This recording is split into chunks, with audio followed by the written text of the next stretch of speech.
What's going on, everybody? Welcome to the Life Jacket Podcast, where we talk about topics help you get through the ways of life. My name is AJ. My co-host Bless could not be here today for to handle an emergency, so it'll just be me today and my guests. And so, as we usually start our podcast, we usually start for the win of the week. My win of the week is I got a new job. Finally, I had been looking for a job for 7 months and 6 days. Nobody was counting though, so it was real stressful, real tiring. Prayed out, fasted out, but it worked itself out. So want to thank God for that. And now I will introduce our guest, Atia. Tia, thanks for coming on the pod. Thanks for having me. Amen. Congrats on your job. Thank you. I didn't know you Appreciate was it. going through that, so I'm I happy to tell. hear Yeah, you made it through. yeah, I tried to tell a lot of people. Some people. I have a lot of friends, but I don't know. Some people be rooting for you on your downfall for real. So Talk about it. yeah, so appreciate it. But no, what's your win of the week? I taught my 50th group fitness class Okay. this week. I started 7 weeks ago. So the studio I work at has only been open for 7 weeks, and I've taught 50 classes already. So it's really proven to me that I can do anything, even with all the other things I have going on in life, because this is a part-time position at this point. So I have a full-time job, and I do the fitness classes on the side. Okay, and where can they find you at for your fitness classes? Everything is Train with TIYA. So Train with Tia is my fitness profile, and if you want to follow my personal Instagram, that is Ms. MZ MIXXY. So Ms. Mixie and Train with Tia. Cool. Yeah. Okay. Just a fun fact. I've known Atia since my 11th grade in high Yeah. school. Since I transferred, that's really my dog. She's actually mad fucking funny. She real cool. So I'm just so happy. We've been meaning to get you on for a Yeah. while. So I'm glad we were able to make it work out. So for those that don't know, you could just tell the audience a little bit about you and who you are. Tia. My full name is Atia, but please call me Tia. I am blessed, black, and beautiful, and I do what I please. That is all within God's will. That's all y'all need to know. Wow. That's really a bar though. No, that's You need cool. to know. That's cool. Okay. No, okay, cool. No, we'll get into a little bit more. But yeah, I work a nonprofit. I'm an advocate for health and fitness. I love nature. I love cooking. I love reading. I really love to do and try just about anything because I don't think I'm incapable of doing anything. So I really do try a lot of things, even if I fail. So Okay. yeah, Cool. So it sounds like you have a lot of self-confidence. yeah, Cool. just about. That's cool. So no, we'll kind of dive into that kind of our first segment. So like, what does like self-confidence like truly mean to you? For me, I would say it's the ability to view yourself and then also speak to yourself in a positive way through your wins and adversity. So even when things aren't going well for me, like I still talk to myself and view myself in a positive way of you can make it through this. This is just a very simple storm you have to go through. There's rainbows and sunshine on the other side. Okay. No, great. And like, when did you kind of realize that self-confidence was something like you really wanted to work on or like you needed to work on? I don't think it was like a need. I think I just kind of I will say like in middle school, I think I just pinpoint like one, I finally understood the things that were happening around me. As you know, like we went to school in a predominantly white area. So as I'm coming up through like elementary school, I don't think I really felt different from everybody. And I didn't really notice the microaggressions and things that were happening to me. But as I got older and then middle school, and I'm like, oh, I'm actually very different from these people. And I've been trying to fit in with these people. So I think at that point I did lose maybe a little bit of my self-confidence because I didn't feel like I fit the mold of these blonde hair or brunette white girls, very skinny walking around. And then I think I just started to really find myself within that through middle school, high school, and especially in college. College is really where it took off. And I think it was just because of the environment I was in. I was around people that were similar to me, had similar backgrounds. We shared similar stories. So I felt comfortable enough to be myself and showcase who I truly am.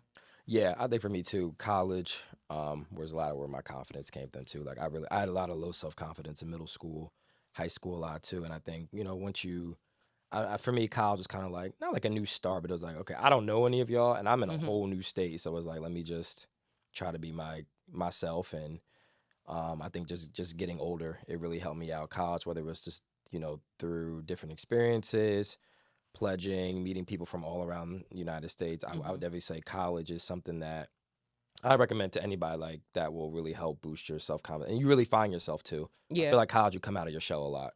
Yeah, like, you're forced to. Like Mhm. you said, you don't know these people here, so it's like you could reinvent yourself if you wanted to. You become a completely different AJ, right? Yep. And they wouldn't know. And then people from your other life might see you online or in person. They're like, "You're kinda acting different." And it was like, "I'm not really acting different. I'm just, another variation of myself that you're not used to." No, that's Yeah. fair. So do you think confidence is built through experiences or mindset? I say it's both. I think when we're younger, it's more experiences, like getting good grades, hitting the winning shot on like a basketball game, you getting compliments from your friends about maybe your shirt or your sneakers that you you have on, You're right. right?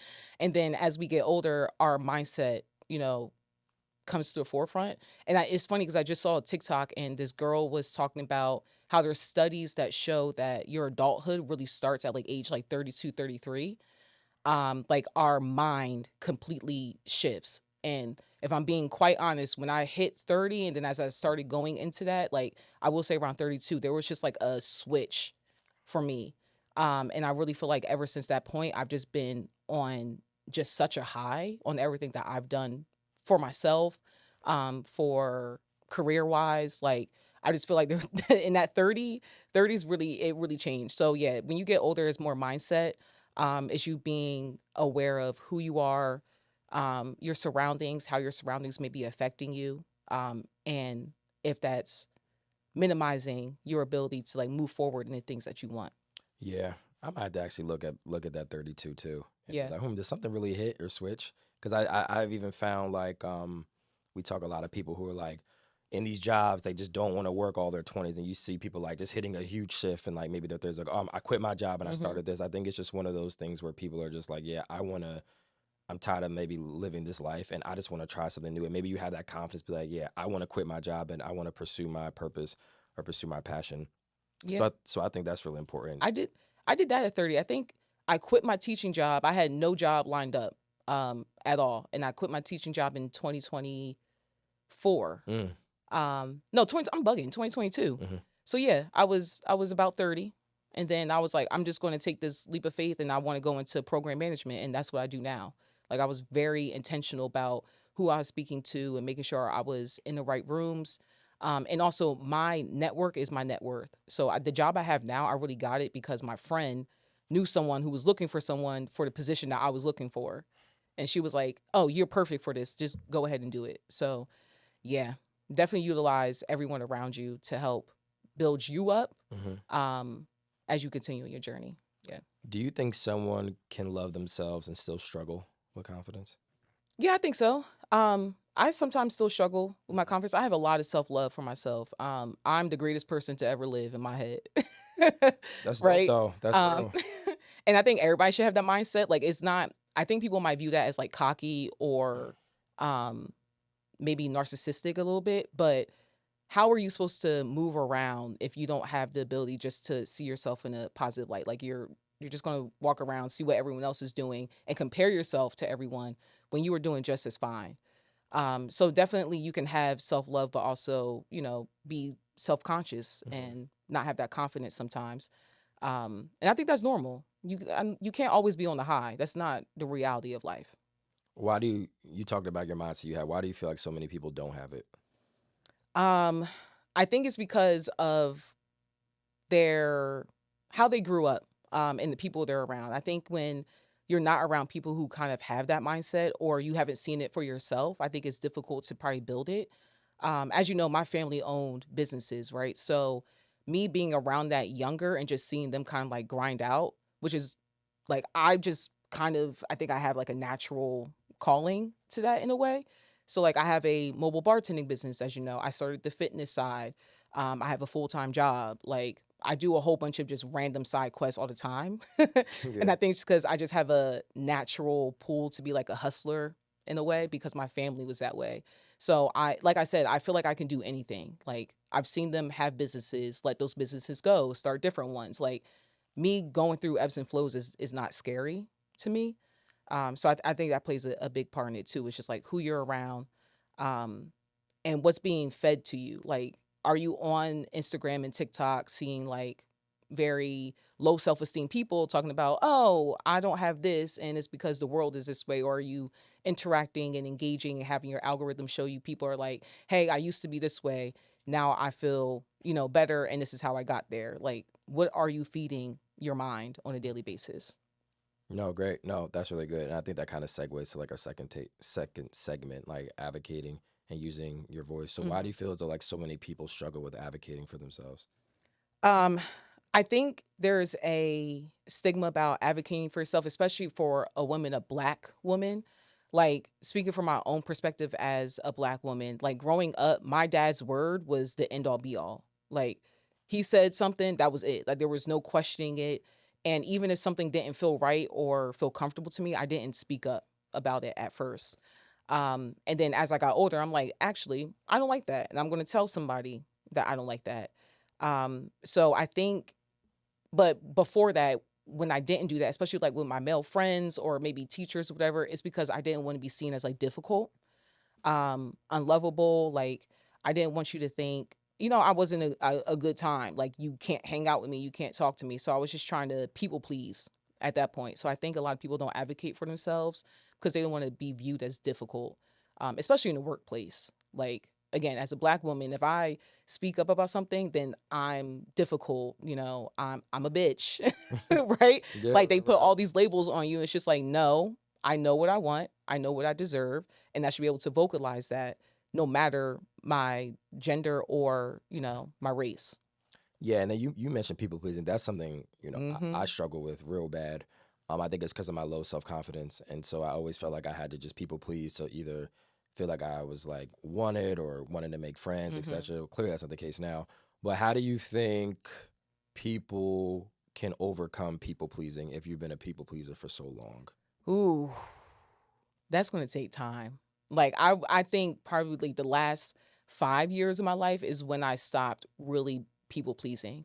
Especially when it comes to my family. Like it's just like I love you and I want to stretch myself as far as I can for you. But now I'm at the point where it's like you can't take advantage of my kindness anymore. So I think people can start by just doing little things. So it's like you have, say, you want to go out with your friends for brunch at 2 p.m. Your sibling or maybe a close friend calls you at 1:30 and they're like, hey, I need you to come pick me up from the airport. This was not pre planned. And it's just like, I actually have plans in 30 minutes. I can't make it to the airport, bring you back, and go to brunch with my friends who I already made an obligation to. And we already said this. So I think it's starting to set those little boundaries like that. Again, very small. You don't have to start flipping the bird to to Yeah, right. everybody Yeah. and saying no Yeah, to right. everything. Right. But if you already have something planned, like don't go out of your way. Like really, yeah, that's what I'm saying. Just don't go out of your way to appease somebody else. If it's going to put you in an uncomfortable position or, minimize your experience that you want to have for yourself. And I think to follow up on that, it's okay if you lose some friends. Oh, Or yeah. that too. Who That's gonna happen. It's just people naturally are gonna here happen. for a season and a reason, right? Right. So you're still here. You're clearly here for a reason. It hasn't just been a season, or maybe our season's not up Hmm. yet, right? It's like our season's still going for 15 plus years. There might be a time maybe we do, not talk as much or interact as much, but yeah, reasons and seasons, and that's okay. I think that's also part of the reason why I was a people pleaser. Hmm. Like I just wanted to keep my friends around. I wanted them to see that, oh, I have value, right? Um, but then their value didn't match what I was giving, and that's where I think the switch happened for me. Was everything that I was doing was not being reciprocated at the level I needed it to be for me to feel comfortable with our relationship. No, that's a bar. That's real. What do you think healthy self advocacy looks like though? I think it's being clear in what you want. So if you're going to approach this, I think it's important that one, you understand truly what you want and what you're advocating for, so that when you go to the person that you're speaking to, there's no gray area that they could potentially like alter your thoughts or whatever it is that you're trying to express. Hmm. And of course, just healthy communication. Like try to go into it level headed because if you're not, then they're going to be on the defense. And now it's more confrontational than it is going to be like solution oriented and both of you reaching a area that is comfortable for both of you. So Yeah, I think is really just like take your time, figure out exactly what you're advocating for first, Hmm. and then just go into it with a level head. Especially if it's somebody that does have a temper and you know that they could be easily triggered just by More. you saying like no, Mm. then yeah, definitely take your time and just speak slowly, clearly, Mm. so that everybody's aware of what's going on. And just to follow up on that, why do you think people kind of stay in like silent, like toxic silent environments or relationships, and it's maybe hard for them to get out? It goes back to not being viewed as difficult, not being viewed as unlovable. Um, like you might be in a job that pays you well, right? So it might be your pay, but your manager is horrible. They're always micromanaging you. You can't really get work done because they're always piling extra stuff on you. But at this point, like you don't feel comfortable and confident enough to go out and search for a different job. So you're like, I'm just going to endure this toxic environment at work right now and stay because the paycheck is able to help me pay my bills and live a life. So I think there's multiple reasons, but definitely don't want to be viewed as difficult. It might not be a safe space for you to leave. Hmm. Again, that person may become even more triggered if you're trying to advocate for yourself or potentially leave, which could be dangerous, especially for women within domestic violence areas. Yeah, there's so many. I can't just pinpoint one, but there's a couple different reasons why someone may just be silent and Hmm. just continue to live in a toxic area or be involved with someone that's toxic. No, that's fair. What's one boundary you wish you learned earlier in life? Back to people pleasing, saying no. Saying no more often. Like now that I say no more often, and I'll speak for my family too. Like recently my brother was like, You you're so mean now. And I'm like, no. I said, I'm just not breaking my back for y'all anymore. And now I seem mean or rigid or, I'm not bending over for you guys anymore. Like I'll help you out where I can, and where it makes sense. But saying no more often and not doing things that only serve other people and not myself. That was the other thing too. Again, that nothing was being reciprocated. So it was only serving the other person and I was getting nothing else in return, which personally I'm not looking for. Hmm. But when it continues and that pattern continues and it's just like, hold on now. Like, this is not fair Yeah. for the both of us. Yeah, I think what you go back to about like just saying no, and that's something I've even had to do as I've gotten older. Like you really just can't say yes to everything. Like I Mm-hmm. can't go on every trip. I can't do everything. Everything my friends want me to do, I just can't do. And it's just you have to be okay with people kind of fading away when you say no Mm-hmm. and kind of sticking up for yourself. Like you said, oh, you're mean, you're doing this. And it's like, no, I'm just kind of like you said, if it's not benefiting me or like I can only do so much, and then after that it's Yeah. just not it.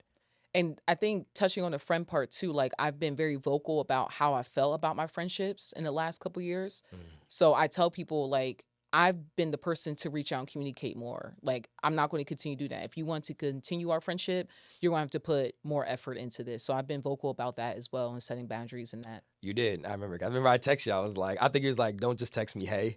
Not text oh, that. oh yeah. Oh yeah. Well, I wasn't talking about that. That was Okay. something funny. But yeah, the hey, don't text me hey because I'm not replying. Like, what do you need or want from me? But yeah, you did do that after I posted that. You texted hey, but I knew why you did that. Yeah, just to be petty. But no, I think too, like, and for me, I will say I'm the friend, and I've had to work on this too. I'm the friend who's always trying to reach out, keep in contact. And I call myself being like, this is so exhausting. It's very I just exhausting. can't keep doing it anymore. I even told them, I just can't. Some of us like, oh, you don't reach out as much. I'm like, well, yeah, like I'm the only one doing it. Like it's Hmm. very one sided. I actually I caught myself in real time being like, I just can't keep trying to hold on to friendships. Like I get, people are married, have kids, have their own Hmm. responsibilities, but it's like I just can't be the only one that seems like I'm the only one that cares about this. Yeah. And so like no, I caught myself in real time being like, I'm not Yeah. doing this and doing this anymore. But no, look, we can go to our next segment, personal development and growth. I know you're really big on that. So like, what does personal development like mean to you? I think it's bringing the full package of your self confidence, your boundaries, your aspirations, and your goals Hmm. all together. And like I said, like really taking the time to be intentional about what it is that you want and how you want to get there. Um, But also too, we may not always know the how or the when. We just know that this is something we want to do. And then you just start making those tiny movements and steps forward. Like tiny, tiny things that you do every day are going to compound over time in order to help you reach your goals. And that's where you get that professional development. People want to be good at things immediately. Like I'm sorry. That's not that's not how that works. Like if you're developing a new skill, it's going to take you probably 6 months or so to even get to like maybe a level 1 or level 2 before you can even master anything. So I think it's you just taking the time to one, again, be intentional about what you want. What do you actually want? Not what do other people want for you. And then taking the very small steps every day to build up your development and your confidence. Yeah, I mentioned this on another podcast too, on another episode. I talked about how you made a video on your Train with T about how women who want like a fat ass, it takes 6 to 7 months Yeah. just to get started for Yeah, just real. to get started. And you Yeah. see a lot of like, women getting BBLs doing their own thing, but I think that lies into like it does take time. Like, Mm-hmm. I know women and everybody want a fat ass, but like it just doesn't work. It doesn't happen that quick. It doesn't. If it does, it's just genetics. Like people are built differently. So somebody can develop more muscle quicker than you. I mean, men are stronger than women. So like they can develop muscle quicker than us just because of the chemistry that in their body and how their cells work. But yeah, like be realistic in your goals. Like we talk about in corporate, you have what's called SMART goals, right? Mhm. The R means realistic.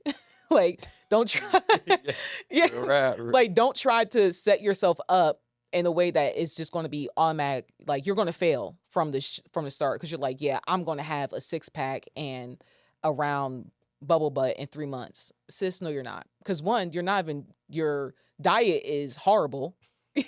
That's number one. You got to fix that. And then you have to do small things every day. You need to consume your water, have your vitamins, eat a whole foods diet. Like, yeah, Why do you think so many people struggle with goals in general? because they're not putting them into realistic expectations for themselves. So, and when they set a goal, they're trying to reach that goal immediately. They don't what we call in engineering, they don't backwards engineer. So like you want your goal, but what are all the tiny steps in order for you to get there? So you want the round butt.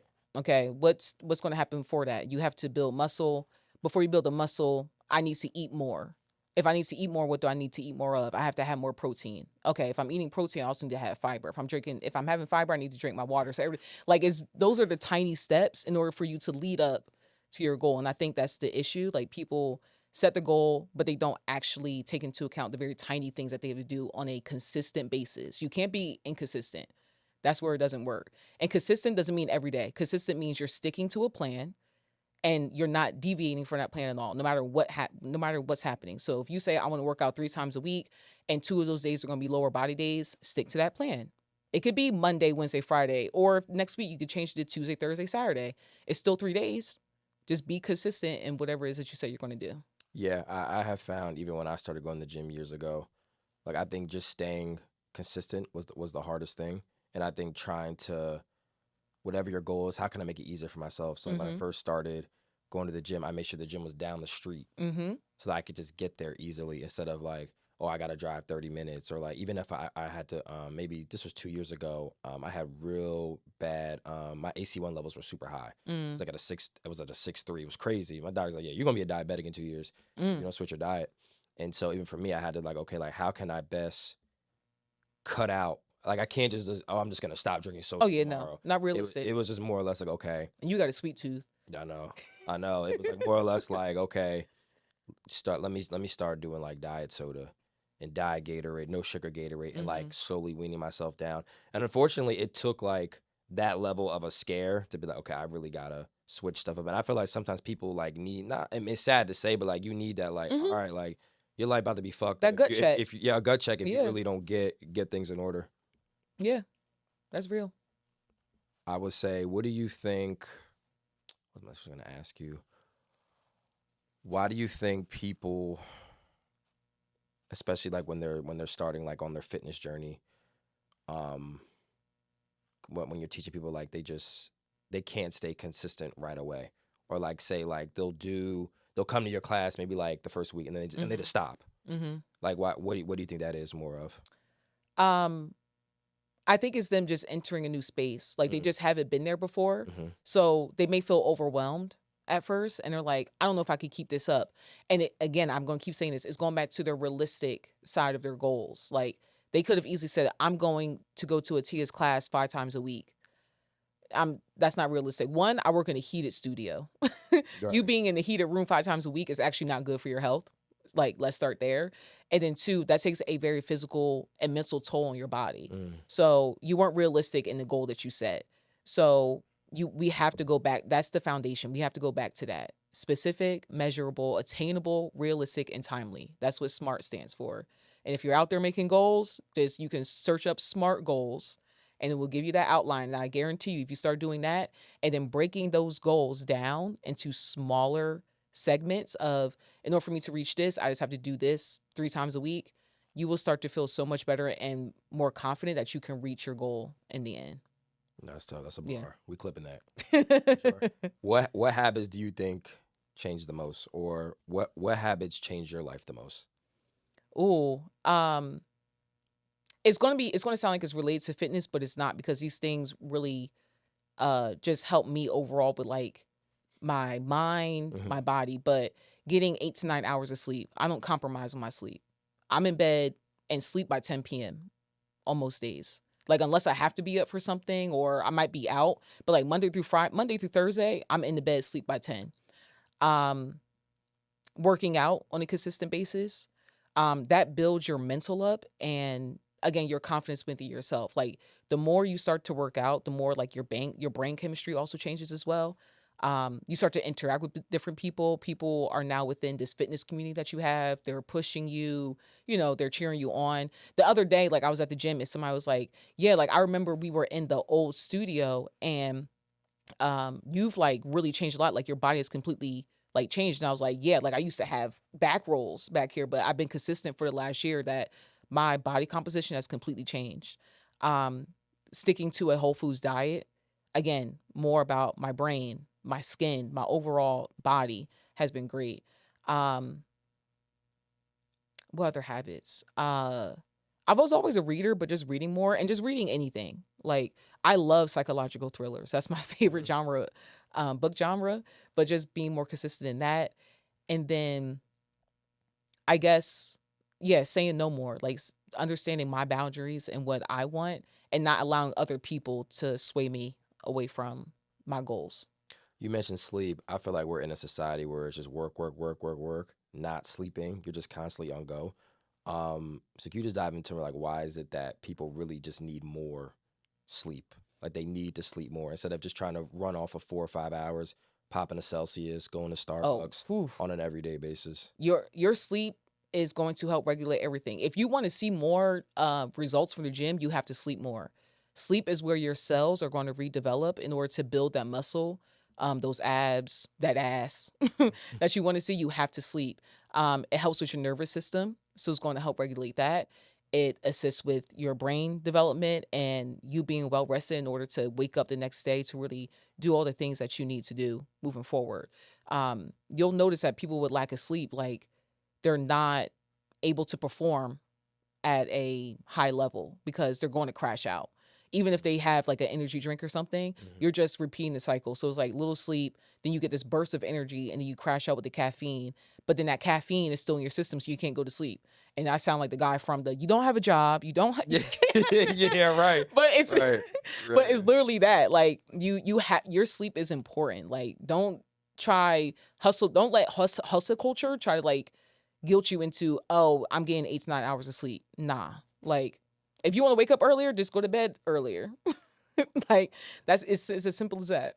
No, that's fair. What is something you had to unlearn during your growth journey?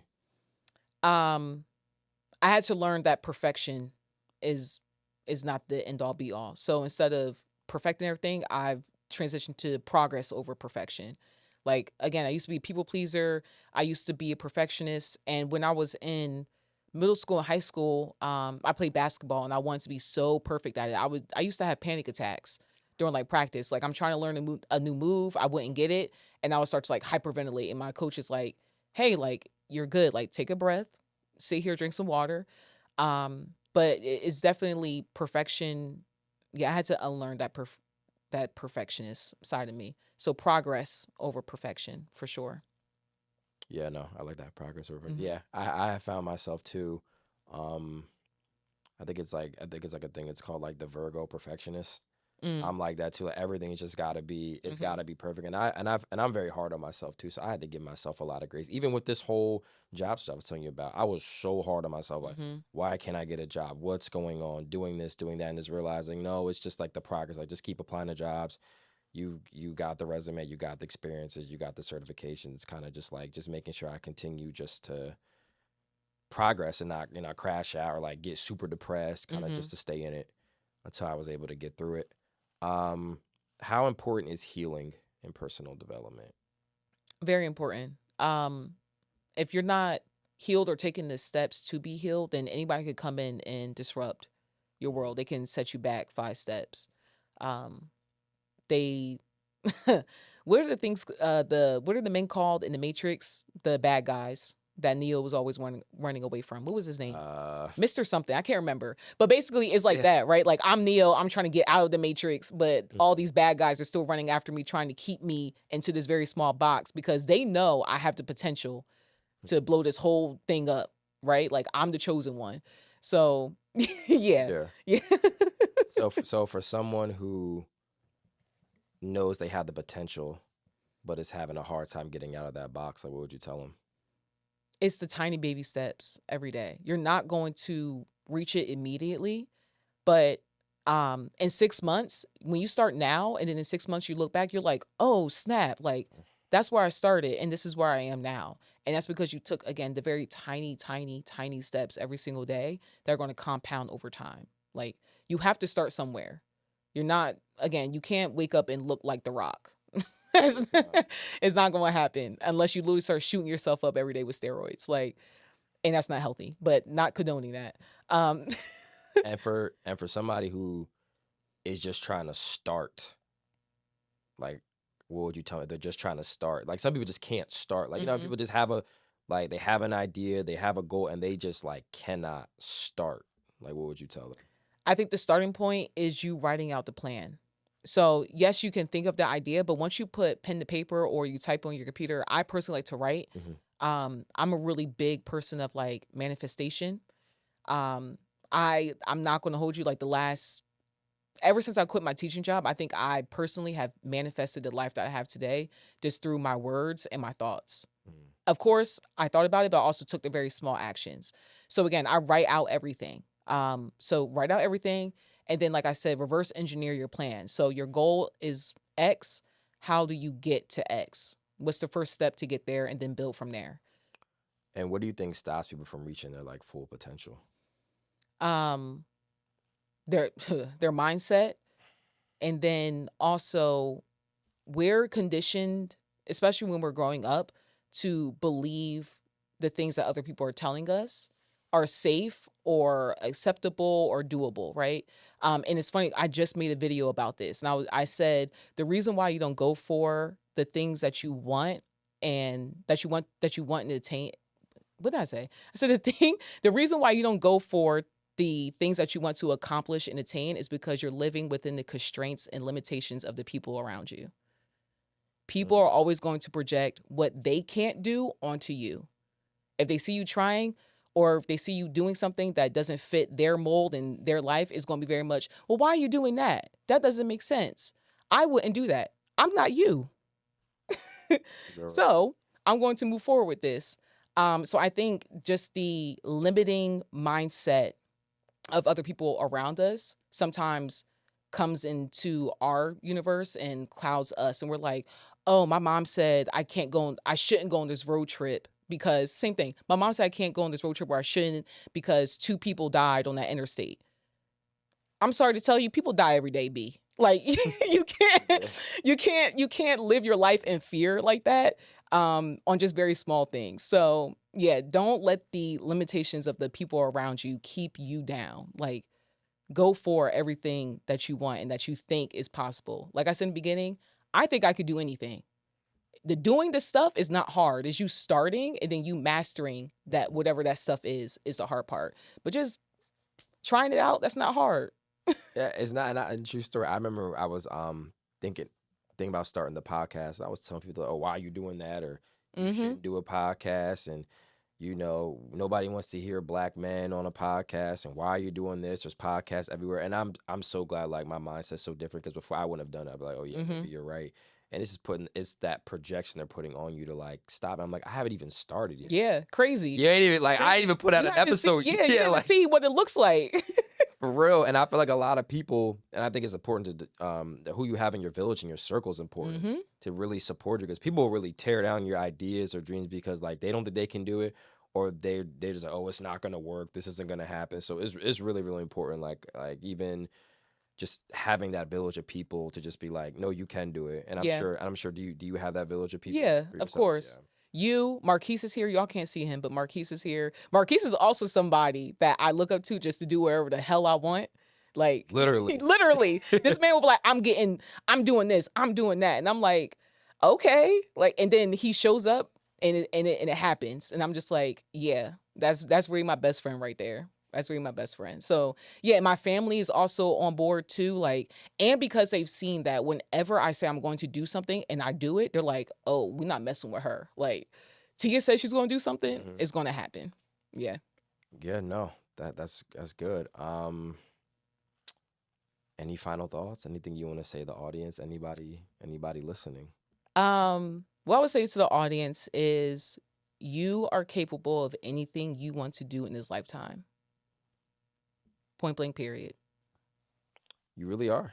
You really are. And a lot of and it's the it's sad. I mean, I'm sure like and older people will tell you too. Like when you hear them, they'll be like, "Man, I wish I did this," or "I wish Hmm. I did that when I was younger." And somebody said or somebody got me and I didn't do it. So yeah, I'm a firm believer. If you're gonna do something, just do it. It Hmm. doesn't matter really what It doesn't anybody matter. says or what they got to say and having supportive friends. Even like a TL. I've been trying to get you, we talking about the Yeah. podcast like too. I was like, I need Since to you get her on. started. I was like, yo, please come on and it finally worked Yep. itself out. And just having real friends, like we've been friends for what, like 09? It was our junior year? Our junior year was 2009. 10, oh, 9, 10. Oh, Yeah. Then we 9, 10. graduated in 11. So Yeah. So, 26, yeah, like yeah. 16 years. You Yeah. always been sturdy. Yeah. You've been cool, still funny, Yeah. real supportive. And so, and Real again, recognize real. they do. They do. And it's been like that Yeah. for years. And so, we talk about where they can find you. When is your next class? I teach at Inferno Fitness in Kearney, New Jersey. Boy, so if you're not in that area, sorry to you. Yeah. But I teach at that studio 9 times a week. Believe yeah, I know. Just look at your face. Every time I say that, people are like, "What the hell?" So Wow. yeah, I teach classes in the morning and in the evening in between my 9 to 5. Thankfully, I work from home, right? So I have the flexibility to do that. But I teach Surge, which is a high intensity interval training class. So I teach HIIT classes, and I also teach sculpting classes, which is a combination of Pilates, strength training, mobility. Hmm. So if you go to my Instagram, Train with Tia, I always post my schedule for the week at the studio. And that's the only studio I work at right now. And then one last thing, it just popped up. We were talking about for somebody who you work and you train and you're doing a lot the other days. Hmm. How do you make time for all the things you want to do and make it happen? I plan out my day. I'm very meticulous in my planning. Like I have a actual notebook where it's like line by line, hour by hour, what I'm doing that day. Especially if I have a lot going on within my day job, I have to do that because people will try to pull me for other projects. Obviously, and things are happening. I'm just like, I set that boundary. Nope, can't get this to you today. I got you on Wednesday, right? So I'm very meticulous about my schedule to ensure that I have enough time to do everything that is work related and personal. That's good. Yeah. Yeah, because I do Google Calendar. You have to Hmm. plan hour by Oh yeah, hour. everything's on You my Google literally you calendar literally too. have to. Yeah, if it's not on Yeah. the calendar, it's not It's not happening. happening. Yeah. It's not happening. Like literally, if it's not on the calendar, I will not remember. And when people make plans with me, I have to put on my calendar. It has to go there. Yeah. Cool. Well, I appreciate you coming on. It's a Thank good episode. It you. means a lot. Thank you so much. And Thanks. I'm so proud of you. thank you. Appreciate it. It means a lot. Proud of you too. We doing a thing. And yeah, no, until next time. Peace. Peace. Thanks. Appreciate you.